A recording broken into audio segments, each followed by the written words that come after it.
Hi, I'm Jamie Redknapp and you're watching Football Stats Online. Yes, it's red versus blue, United versus Chelsea, Pogba versus Kante. 1, 2, 3.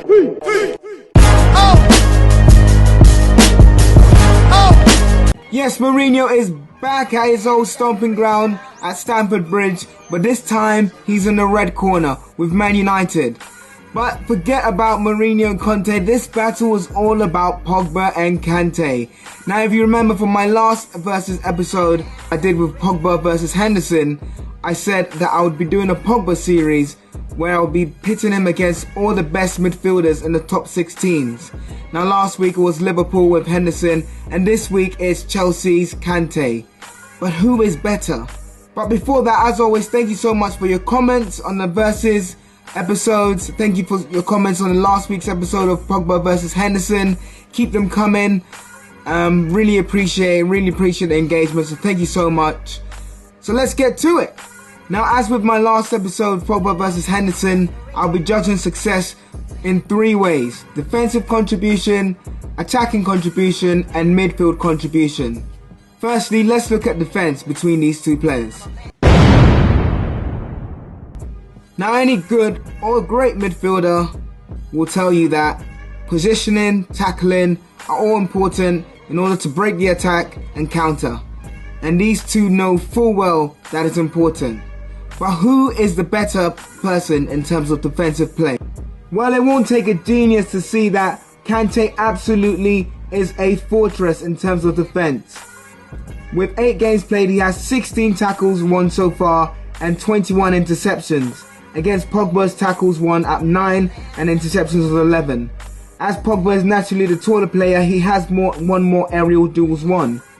However, even though that Pogba has played 1 less game with 7 against Kante's 8, the averages are still in Kante's favour, with Kante making 2 tackles per game and 2.62 interceptions per game against Pogba's 1.29 tackles per game and 1.5 interceptions per game. Now if you're a football fan, this shouldn't really surprise you. Kante's always been known for his defensive prowess, and these stats fully support his defensive capabilities. Round 1 goes to Kante. So it's 1-0, but for every defense there is an offense. So let's take a look at attacking contribution. Now if Kante is a fortress, well, Pogba is a cannon.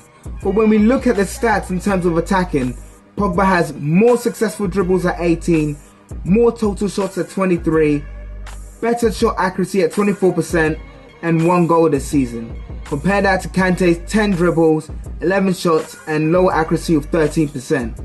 And even when we break it down into the averages, Pogba still successfully wins against Kante with 2.47 successful dribbles, 3.29 total shots, and 0.14 for goals.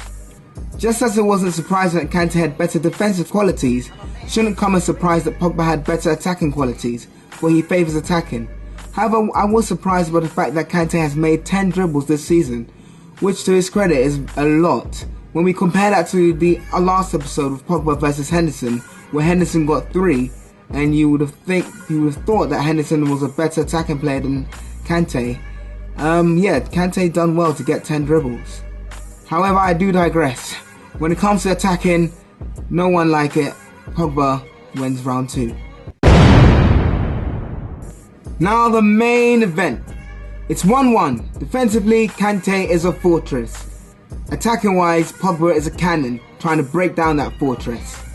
So who will yield? Who will win? It's time for midfield contribution. Now in football, the midfield battle is a key area in terms of tipping the scales to one side's favour, and it's no different here with Pogba versus Kante. Now when we observe the stats, Kante has a better successful passes at 482, better total forward passes at 385, and a better pass completion rate at 90%. However, Pogba has a better key pass at 12 and better chances created at 12 as well. Now I think the most important part here is where do we place the value? Anyone can make a side-to-side pass, so we can rule out total successful passes. Now forward passes are quite important in terms of moving the ball forward and making sure that the team progresses. And Kante does well here. However, Pogba has better key passes and chances created, meaning he's making more of an impact in terms of the team scoring. This is difficult. However, when we look at the averages, Pogba has better total forward passes at 44 compared to Kante's total forward passes at 41. Kante still remains successful in his successful passes at 60. However, with Pogba now being better at total forward passes, key passes and chances created, I'll have to give the midfield battle to Pogba. So it's 2-1. Does this mean Pogba is better than Kante? Well, yes, this season it does. Pogba is better than Kante. But just like I did in my last episode of Pogba vs Henderson, let's look back at the last 2 years in terms of impact as a central midfielder. Now, over the last 2 seasons, both players have done exceptionally well increasing their stock. No more so than Kante, who last season was phenomenal as a central midfielder. Now, when we look at the stats, it's clear to see the division in terms of where their skills and attributes lie. Kante having the more tackles and interceptions, while Pogba having more shots, dribbles, goals, key passes and assists. There is a clear divide in just what their assets and attributes are. This is gonna be tough. On one side, like you said, you have the fortress that is Kante, and on the other side, you have the cannon that is Paul Pogba. And moving to the averages doesn't make this any better, for the averages are still the same, with Kante being better defensively and Pogba being better attacking wise. Pogba has played less games, and hence why we're looking at the averages here, but the averages still make no difference. So what do? Well, as you know, in terms of Football Stats Online, for those who've watched previous episodes, I have to make a decision. You know, I can't sit on the fence, I have to choose a winner. And this, I have to say, is probably the toughest one I've had to do in the series so far. So I've made a decision. Not an easy one, but I've made a decision. And it simply came down to who's a better complete midfielder. Now we know Kante is better defensively, Pogba is better in attacking wise. However, when we look at the stats and we look at the averages, not only is Kante good defensively, but Kante also is decent in terms of attacking.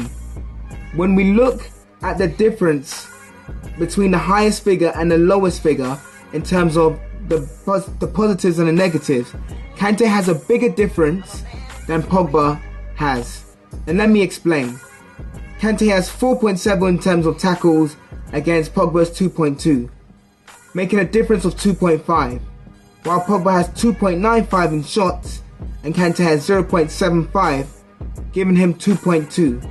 However, Kante has these better averages across the board in terms of tackles and interceptions, and these gaps are a lot bigger in terms of the likes of Pogba's key passes and assists.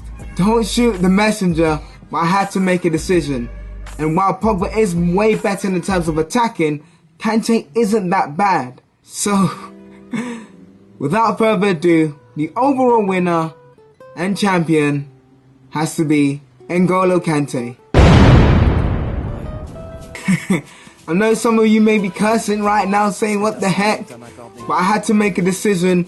Do you think based on the stats that my decision was right? I would love to see you leave a comment in the comment section below. Please, if you haven't subscribed, please do subscribe.